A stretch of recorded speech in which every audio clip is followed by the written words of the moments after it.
Good afternoon, everybody. It's Mrs. Morales, and it is time for Chapter 12 of Out of My Mind.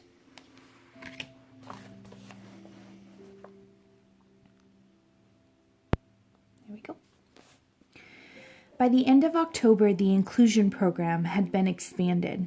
Maria and Jill have been added to art and gym classes, and Freddie and Willie go to science. Me, it's the first time I've ever gotten to change classes for different subjects in my life.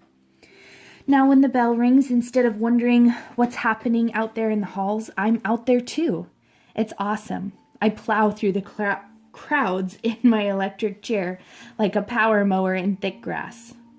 Some kids wave and say, "What's up?" Every once in a while, someone will even talk with me to the next class. It's cool. But inclusion doesn't mean I'm included in everything. I usually sit in the back of the room going crazy because I know answers to things and can't tell anybody. What's the definition of the word dignity? One of my teachers asked a few days ago. Of course I knew, so I raised my hand, but the teacher didn't notice the small movement I'm able to make. And even if she were to call on me, what then? I can't very well yell out the answer. It's really frustrating. During parent conferences earlier this month, my parents came in to meet Mrs. Shannon and the other teachers. Instead of leaving me on my own in a corner somewhere, Mrs. Shannon pulled me into the circle of teachers who are involved in the inclusion program. She is so great. She patted the arm of my chair and smiled. This child's got some serious smarts. She's going to be our star in this program. I did my usual screeching and kicking. I think I would have kissed her if I could, but that would have been pretty sloppy, I guess. Well, it's about time somebody recognized what we've always known, my dad told Mrs. Shannon. We really appreciate the opportunity to let her show what she can do. Mom was especially pleased to find out I'd been assigned a mobility assistant, an aide of my very own. Finally, Mom said with relief in her voice. We've been asking about it for years. Budgets, bustin' paperwork, a system that runs on grits instead of good sense. I'm so sorry, Mrs. Shannon replied, shaking her head.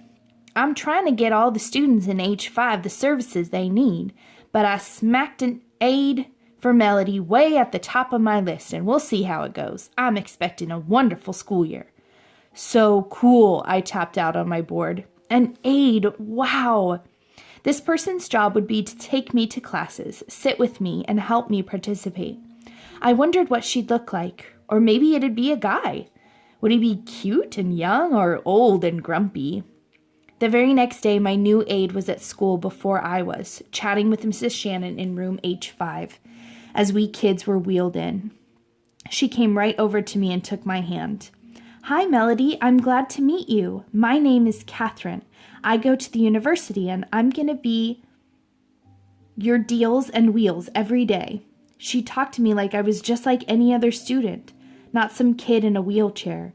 I tried not to kick, but it was hard to hold in my excitement.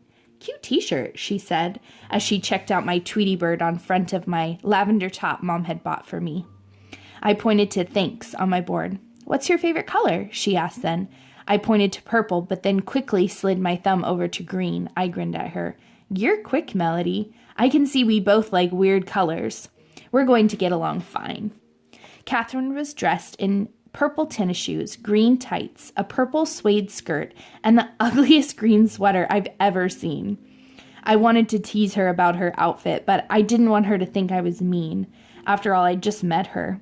I searched all over my board for a way to jokingly make fun of her clothes, but I couldn't think of a way to do it, so I gave up. It is so hard to say stuff. So now it's Catherine who helps me at lunch so I don't make a mess, and Catherine who reads off the answers I point to on my board. She's added some more words and phrases to it, and she helped Mrs. Shannon order the books I need to read. She even makes sure the headphones don't fall off my ears. The regular 5th grade language arts teacher, Miss Gordon, is not much older than Catherine. She almost explodes with energy and makes books seem like they are live action plays. She jumps up on the table. Sometimes she sings. She lets the class act out parts of the stories, and sometimes she even turns books into games. Vocabulary bingo, Miss Gordon announced one morning. Donuts to the winning team. As they played, my classmates broke their necks to get the right definition, screamed out answers, and groaned when they messed up. In just half an hour, every student in the room knew all 20 vocabulary words.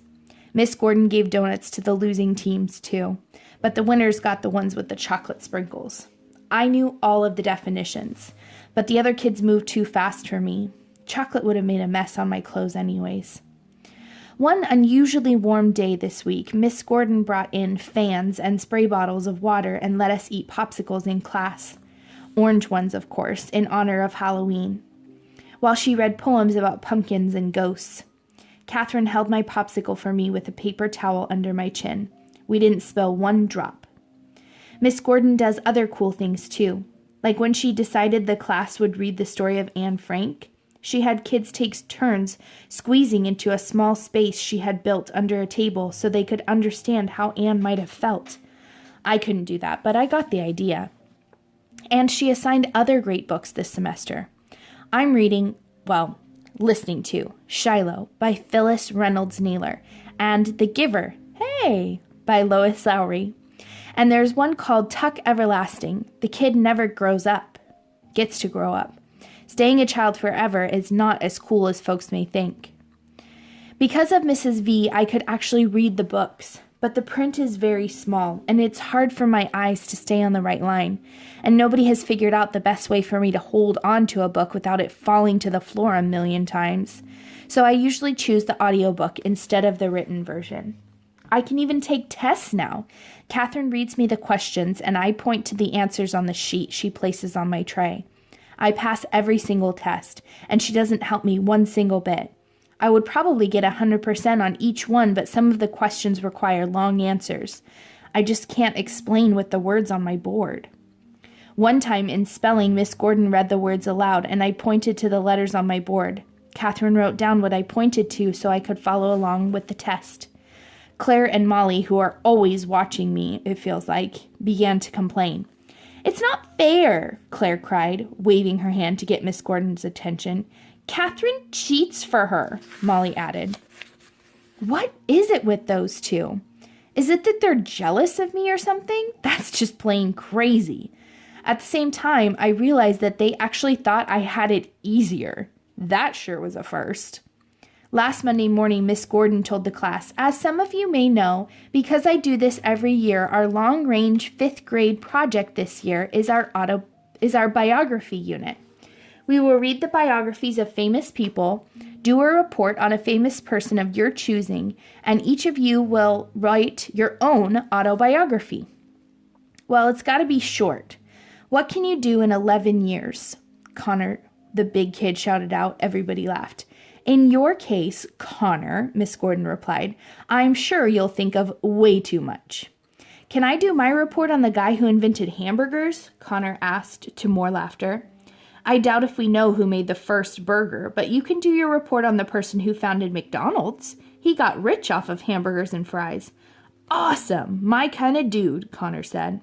Rose raised her hand. I love the fact that she's in all my inclusion classes. "Miss Gordon, when is all this due?" Rose is the type of student who takes all kinds of notes in a bright red spiral planner and never misses a homework assignment. "Relax, Rose. You've got until the end of May, and I'll walk you through each segment one step at a time.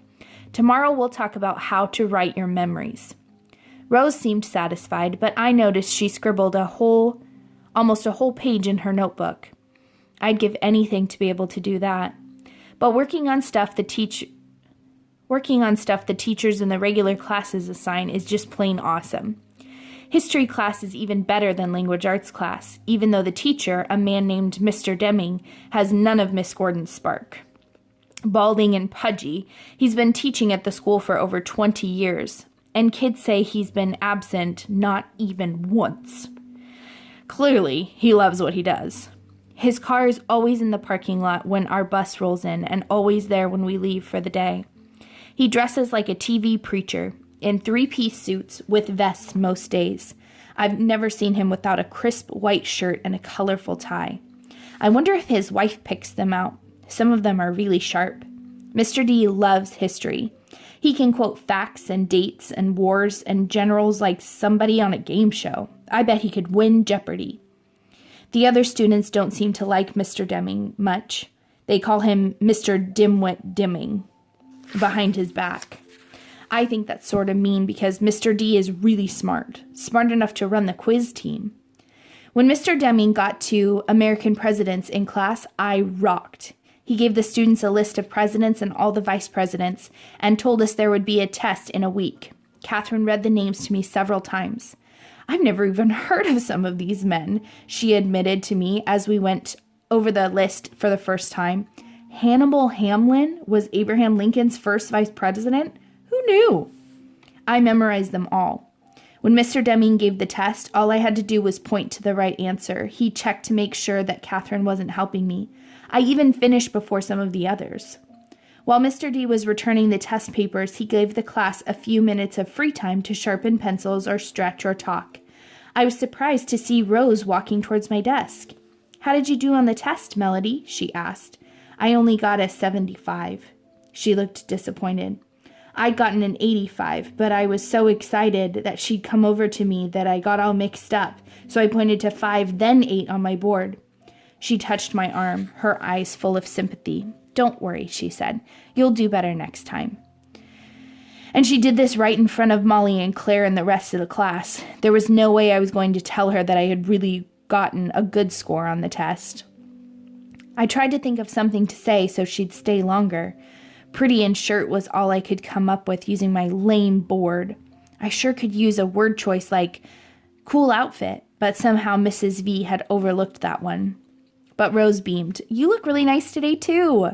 I really didn't. I had on a faded blue sweatshirt and matching sweatpants. Mom hardly got me anything else these days, but I hate sweatsuits.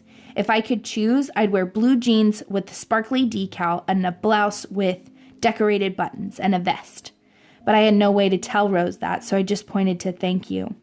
Incredibly, she touched my arm one more time, then she went back to her seat and her friends. Then the bell rang. Class was over. I had to go back to H5. No more inclusion, no more Rose. And 4 more hours of school left. Even Catherine left. She had afternoon classes at the university and hurried to get there on time. Mrs. Shannon was out sick that day, so I sat quietly with Ashley and Maria and Carl and Willie while we watched The Lion King. Again.